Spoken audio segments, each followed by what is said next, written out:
우리 인체에서 가장 많이 사용하는 관절인 턱관절. 자신도 모르는 새 잘못된 생활 습관들로 인해 많은 현대인이 턱관절 장애의 위험에 노출돼 있습니다. 가볍게 여겼다간 신체 불균형까지 초래하게 되는데요. 턱의 균형이 망가지면 온몸이 무너져야 된다. 두통, 치통, 불면증 등 원인 모를 고통을 수반하는 질병. 현대인의 대표적인 생활 습관병, 턱관절 장애에 대해 알아봅니다.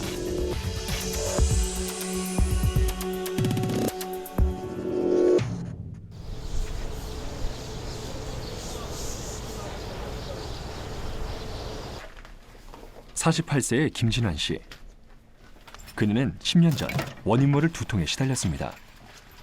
두통은 온몸의 통증으로 번졌지만 병원을 찾아도 이상이 없다는 말뿐이었는데요.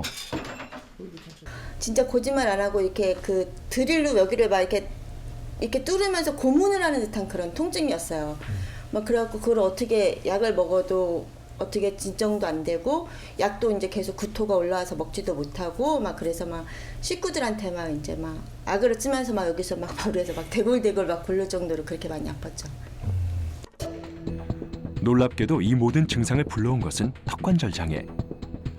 복합적인 원인이 합쳐지며 입을 크게 벌리기 힘들 정도로 턱관절에 이상이 생겼습니다. 턱관절은 가장 복잡하고 운동성이 활발한 관절 중 하나입니다.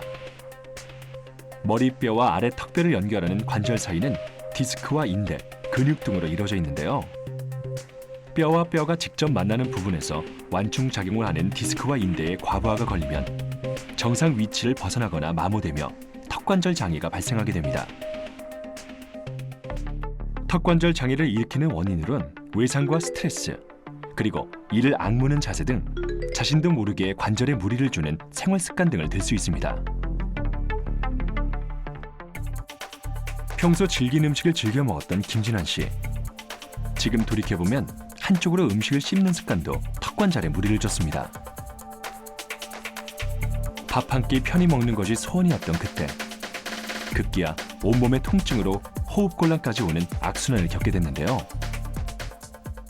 밖에서 서 있는데 숨을 못 쉬어갖고 이제 그 봉지 이렇게 호흡하는 것처럼 이렇게 누가 봉지를 갖다 주더라고요. 그래서 봉지를 이렇게 계속 부르라고.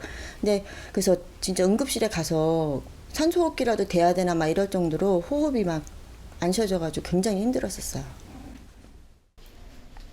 김진환 씨는 아직도 옛날 사진첩을 들여다보면 속상하기만 합니다. 인생의 아름다운 시기인 30대에 늘 부어있었던 얼굴 때문입니다. 신랑이 동네 약수터라도 가자고 그래서 이렇게 데리고 나가서 이제 같이 산책하던 중이었는데 막 지금보다 굉장히 많이 이제 얼굴도 많이 부어 있고 이제 많이 좀 얼굴 초췌해 보이는. 그래서 그 당시에 되게 막 사진 찍는 거 되게 기피했던 것 같아요. 막. 두통에서 시작돼 턱 기능 이상, 몸 전체의 통증으로 번진 턱관절 장애. 구강내과 전문의를 찾아 턱관절 장애가 전신 통증을 일으킨 이유를 물었습니다. 통증이 자꾸 만성이 되면서 통증 자체가 신경통화가 되는 경향이 있습니다. 그래서 이제 두통이라든지 아니면은 통증, 안면부의 통증이라든지 아니면 조금 심한 경우에는 목이라든지 어깨까지 통증이 좀 진행이 될 수가 있고요. 만성 질환으로 진행되는 과정에서 같이 동반되는 여러 가지 질환들이 있습니다. 이제 그 중에 하나가 두통이라든지 뭐 과민성 대장 증후군이라든지 섬유근통이라든지 아니면 불면증이라든지 이런 것들이 같이 동반돼 가지고 같이 발생되는 경우들이 많이 볼 수가 있습니다. 국내 턱관절 환자 약 30만 명. 자신도 모르게 턱관절에 무리를 주는 나쁜 습관으로는 어떤 것들을 꼽을 수 있을까요? 자꾸 턱을 좌우로 움직여가지고 이렇게 턱을 맞춰보려고 하시는 분들이 계세요. 근데 굉장히 좋지 않은 습관이거든요. 왜냐하면 턱은 위아래로 움직이게 되는 구조지 옆으로 움직이게 될 경우에는 인대에 손상을 가할 수가 있습니다. 그래서 턱을 좌우로 움직이는 습관이라든지 아니면 턱관절에서 소리 나는 경우가 있는데 통증이 없는 소리는 사실 큰 문제가 되지 않음에도 불구하고 자꾸 소리를 확인하시는 분들이 계십니다. 이렇게도 소리를 내보고 이렇게 이런 행위들은 턱관절 건강에 좋지가 않습니다. 이럴 때 턱관절 장애를 의심해 보세요. 아침에 일어났을 때 턱이 뻐근하다. 턱에서 딱 소리가 난다. 손가락 3개를 입에 넣으면 안 들어간다. 치과 치료 후 얼굴 부위에 통증이 있다. 편두통이나 목, 어깨 결림 증상이 있다. 현재 부단한 노력으로 이런 증상들이 많이 사라졌다는 김진환 씨. 그녀에게 반가운 손님이 찾아왔습니다. 7년 전 턱관절 장애로 힘들어할 때 물신양면으로 도움을 준 지인입니다. 쉬는 시간도 길어지고. 뜨거운 물에 껍질을 벗긴 토마토가 오늘의 간식. 맞아요. 김진환 씨는 턱관절을 위해 부드러운 음식을 즐겨 먹기 시작했습니다. 한쪽만 쓰시지 말고 계속 이렇게 습관을 맞아요. 예, 바꾸시면 좋은 것 같아요. 나도 그런 것 같아요. 그러니까는 나도 왼쪽으로만 많이 이제 거의 안 씻거든. 또 음식을 먹을 때는 꼭 양쪽으로 균등하게 씹어 먹는 습관을 들였습니다. 어떻게 해야 될지. 지금 혈색도 좋아지고 그때는 봉사할 때는 그 힘들었었는데 지금은 사회생활을 할 정도로 굉장히 좋아지고. 식습관의 변화와 함께 수면 습관도 개선했습니다.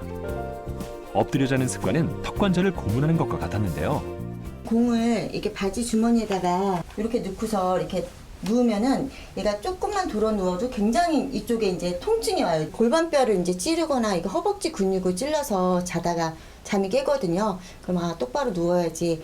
계속 이제 그러니까 오른쪽으로도 못 눕고 왼쪽으로도 못 눕고 그러다 보니까 이제 자연스럽게 똑바로 자는 그런 습관이 들게 됐어요. 일상생활의 노력과 함께 꼭 병행돼야 하는 것이 병원 치료입니다. 현재 통증이 많이 사라졌지만 김진환 씨는 2주에 한 번 병원을 찾아 턱관절의 상태를 체크하고 있습니다. 다른 거는 괜찮으셨고요. 뭐 두통 이런 거 괜찮으시고.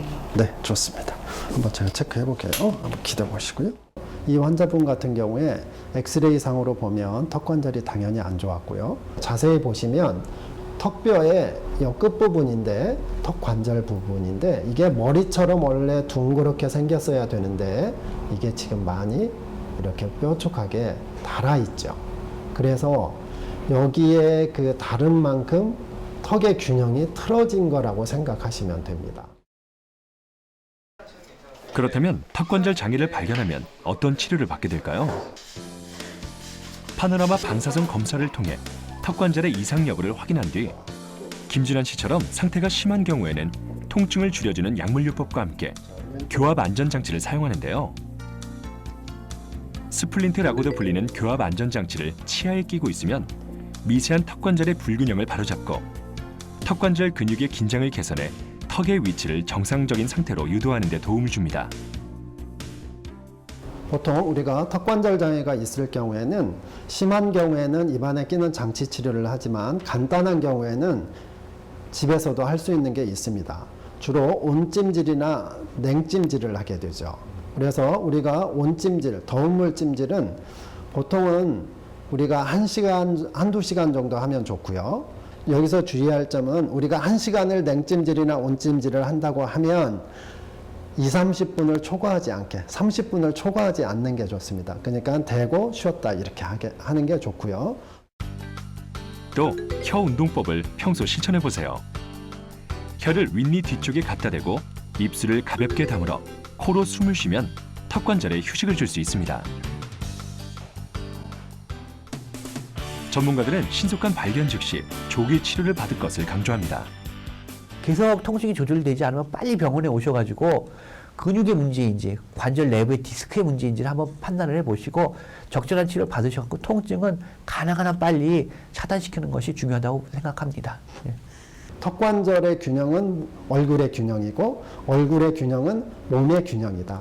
그래서 턱관절 장애를 꼭 방치하지 마시고 전문가하고 꼭 상담을 해서 치료를 받는 게 좋다.